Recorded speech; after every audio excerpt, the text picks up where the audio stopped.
부작용을 일으킬 수 있는 공정을 크게 한 3가지로 제가 보고 있거든요. 가교결합이 뭉치게 되면 우리 몸에서 흡수가 안 되게 됩니다. 과로를 했다든지 잠을 여러 날 못 잤다든지.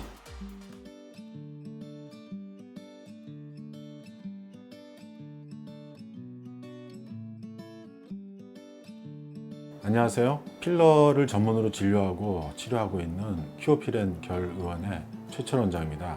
오늘은 히알루론산 필러의 부작용에 대해서 제가 좀 말씀을 드릴까 하는데요. 안전하다. 그리고 문제가 생겼을 때 언제나 이거를 녹이는 주사가 있다. 그래서 이 히알루론산 필러가 굉장히 대중화되어 있습니다. 최근에 들어와서 근래 한 5년 전부터 부작용이 많이 늘어나고 있는데요. 필러 시술을 하다가 이 혈관을 막는 그런 혈관 사고, 시술 도중에 균이 들어가서 일으키는 어떤 부작용 문제에 포커스가 맞춰져 있었고, 근데 이런 점들로 생기고 있는 이런 부작용들을 설명이 다 확실히 잘 안 되고 있거든요. 그런 이유는 필러의 제조 공정에서 문제가 생기기 때문인데, 의학적인 관점에서 부작용을 봐왔지 공학적으로 필러를 만드는 이런 제조 공정에 대해서는 잘 몰랐기 때문에 설명을 잘 못하고 있었습니다. 그래서 오늘은 제조 공정 과정에 일어날 수 있는 이런 부작용을 설명을 드리고, 그 다음에 이런 부작용을 해결할 수 있는 방법들을 더 자세히 한번 설명드릴까 합니다.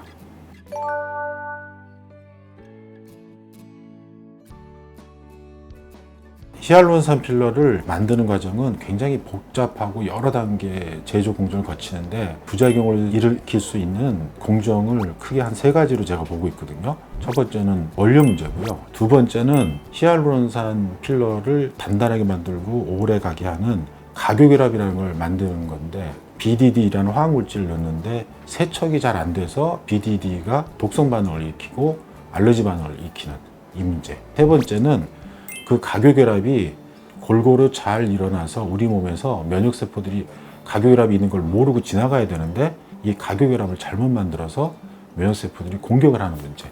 이렇게 한 3가지 단계로 우리가 나눌 수 있겠습니다.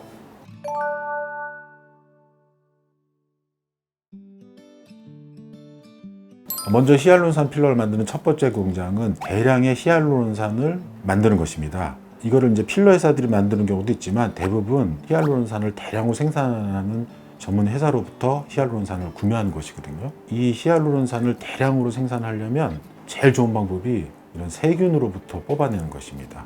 과거에는 히알루론산을 동물에서 추출했는데 대량 생산이 필요하니까 세균에서 히알루론산을 뽑아내거든요.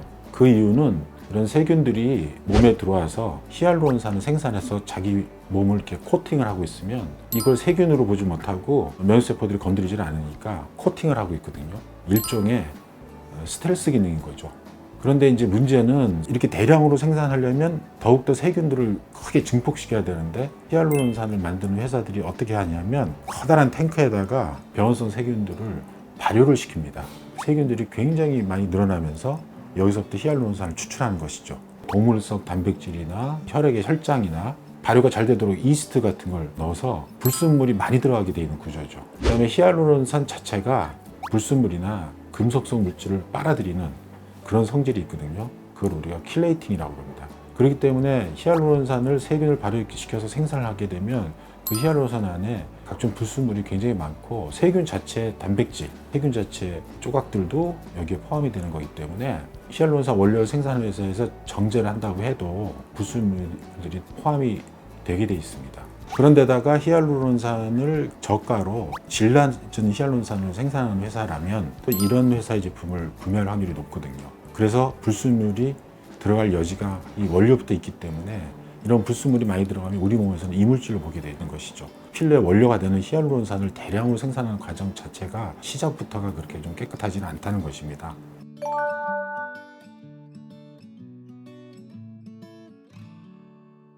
우리 조직에 수분이 있는 이유는 히알루론산이 붙잡고 있는 것이거든요. 조직을 구성하는 기질 역할을 해서 조직을 탄탄하게 해주고 장벽을 만들고 있습니다. 그런데 이제 수명이 우리 몸에서는 3-4일밖에 안 돼요. 그래서 필러 회사들이 이 히알루론산을 가교결합이라는 걸 이용해서 단단하게 만들고 수명도 6개월에서 1년 동안 길게 만들고 있는데, 이 가교결합이라는 게 뭐냐면 BDD라는 화학물질을 히알루론산에다가 이렇게 뿌리게 됩니다. BDD가 들어가서 히알루론산을 점점점 접착을 하게 됩니다. 단단해져서 우리 몸의 효소들이 쉽게 못 들어가는 것이죠. 3셀 만에 분해되던 게 6개월, 1년까지 유지 기간이 길어지고 주름을 올리거나 얼굴에 볼륨을 줄 수 있게 점탄성이 높아져서 부드러운 히알루론산이 단단해지는 것이죠. BDD 이 구조 중에 에폭시드라는 구조가 BDD 양 끝단에 있는데 히알루론산을 딱 붙잡게 됩니다. 그렇게 되면 히알루론산이 중간에 점점점점점 이렇게 본드질이 되니까 단단해지기 때문에 우리 몸의 효소가 쉽게 못 들어가는 것이죠. 그래서 수명이 3, 4일이 아니고 6개월에서 1년까지 길어지는 것입니다.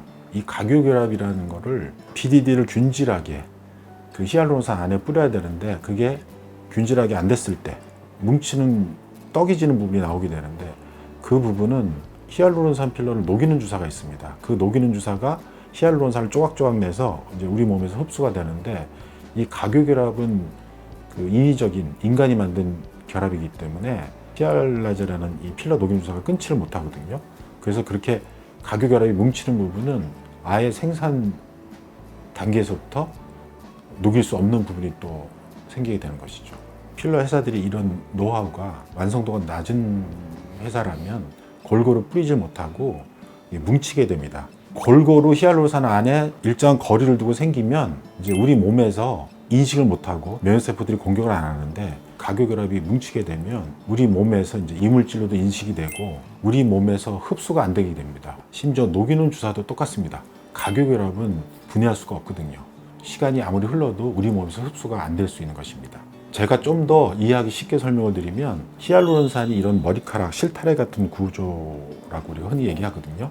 하단 왁스나 뭐 젤을 바르게 되는데 골고루 잘 바르는 사람도 있지만은 떡이지는 부분이 생기게 됩니다. 이걸 바로 각유결합이 떡지는 부분이다. 그렇게 이해를 하시면 되고요. 바로 그 부분이 이제 제품화가 됐을 때 전체 생산에서 일부가 불량품이 나올 수 있기 때문에 히알루론산 필러가 꼭 안전한 건 아니다. 그런 말씀을 제가 드릴 수 있겠습니다. 그런데 이 각유결합이라는 게 뭉치는 경우도 있지만 양쪽 팔로 이렇게 딱 잡는 게 아니고 한쪽 구조만 이렇게 잡고 이렇게 너덜너덜하게 각유결합이 되는 경우가 있습니다. 펜던트 크로스 링킹이라고 그러는데 그렇게 되면 면역세포들이 또 이걸 인식하고 면역 반응이 일어나게 되는 것이죠.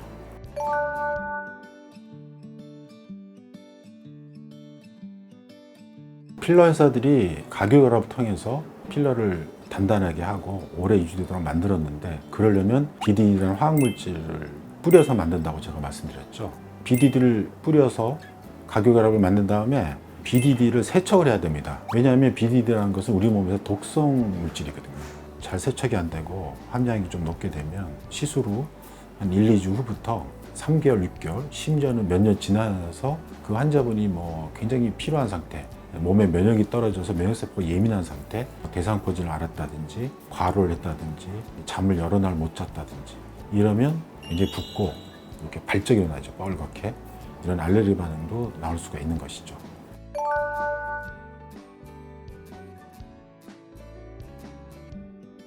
히알루론산 필러에 불량품이 나올 수 있는 제조 공정을 한 3가지 정도 말씀드렸는데요. 그 밖에도 뭐 이 히알루론산 필러를 입자별로 나눈다든지 여러 공정에서 불량품이 나올 수 있습니다. 그런데 왜 이렇게 히알루론산 필러를 만들기가 어렵냐? 왜 그러냐면 사실은 이 히알루론산 필러를 각유결합을 만들고 각유결합 물질을 세척하고 이런 공정들이 화학적인 베이스의 공정은 맞는데 이런 거를 제품을 만들려면 거기에 공학이 들어가야 되거든요. 화학과 공학이 그 공학도 굉장히 창의적인 공학적인 공정이 들어가야 돼서 히알루론산 필러를 완성도 있게 만드는 게 굉장히 어려운 문제입니다.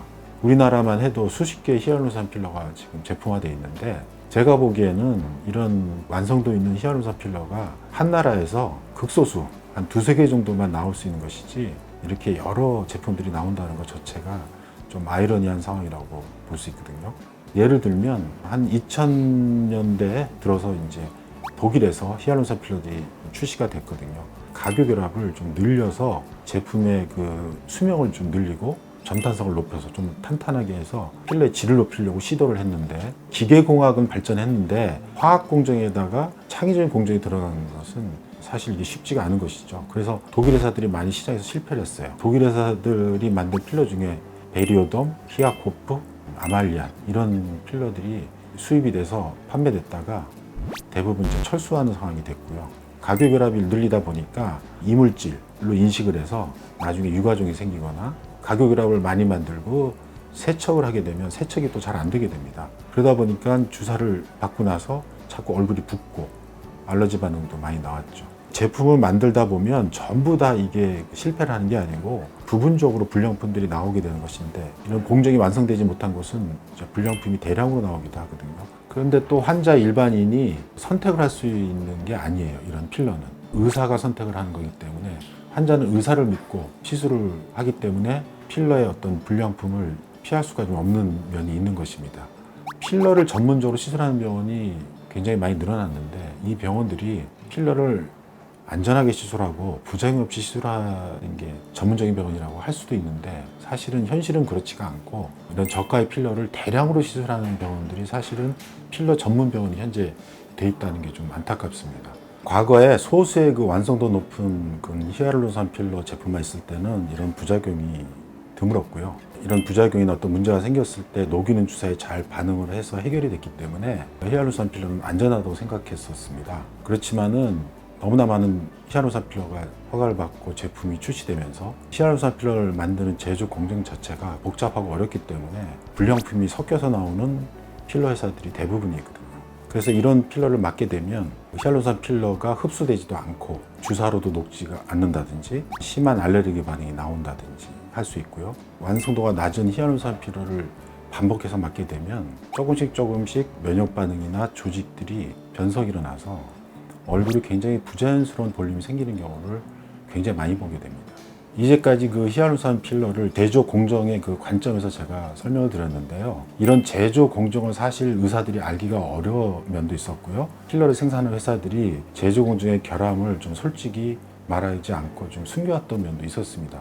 그러다 보니 히알루론산 필러의 시술이 대중화는 됐지만 부작용도 굉장히 늘어났는데, 과거의 어떤 개념으로 히알루론산 필러는 안전하다 이렇게 설명들을 이제까지 해왔던 것이거든요. 그래서 결론적으로 히알루론산 필러가 안전하다고 하는 인식은 과거에 완성도 높은 극소수의 제품이 있었을 때 얘기고요. 지금 현재는 히알루론산 필러의 제품이 굉장히 많이 늘어났고 대중화는 됐지만, 필러를 맞으시려는 분들은 히알루론산 필러가 안전하지는 않다는 인식을 가지시고 제품 선택에 신중을 기하셔야 된다고 제가 부탁드리겠습니다.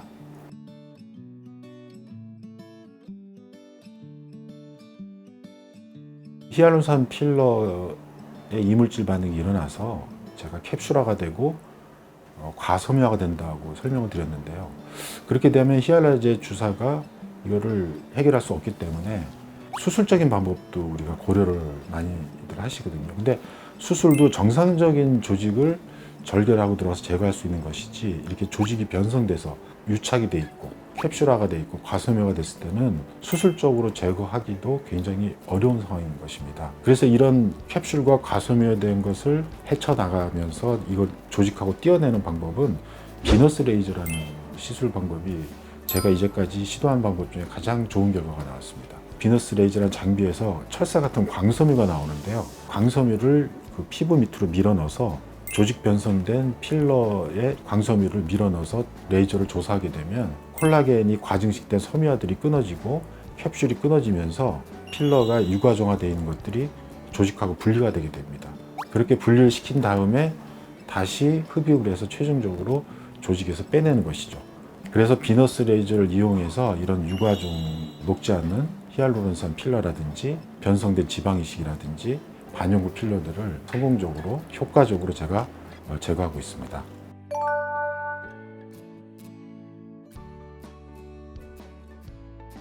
히알라제 주사로 인해서 부작용이 생기거나 필러 부작용, 유과정화돼 있고 이물질 반응이 일어나서 조직 변성된 거를 비너스 레이저를 이용해서 해결을 하면 결국 이런 시술들도 우리 몸의 기질들을 손상을 주는 겁니다. 우리 몸의 기질이 히알루론산과 콜라겐으로 구성이 되어 있는데 이런 것들이 깨질 수밖에 없어요.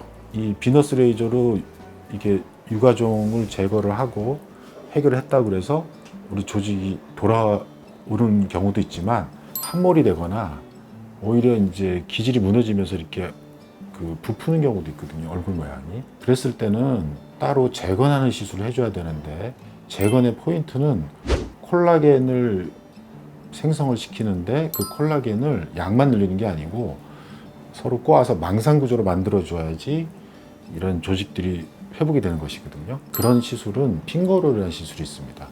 이 시술은 유럽에서 개발된 건데 바늘을 삽입을 하고요. 그 바늘에 특수한 전기를 흘리면서 의사가 회전을 시키면 이 바늘이 회전함에 따라서 콜라겐이 생성이 되는데 그게 양만 늘어나는 게 아니고 꼬아지면서 이걸 우리가 그물 모양이라고 하거든요. 망상 구조로 회복이 되기 때문에 그물 모양으로 콜라겐이 생성이 되면 피부가 다시 그 부풀었던 게 밀착이 되고 모양이 자연스럽게 회복이 되는 것이죠.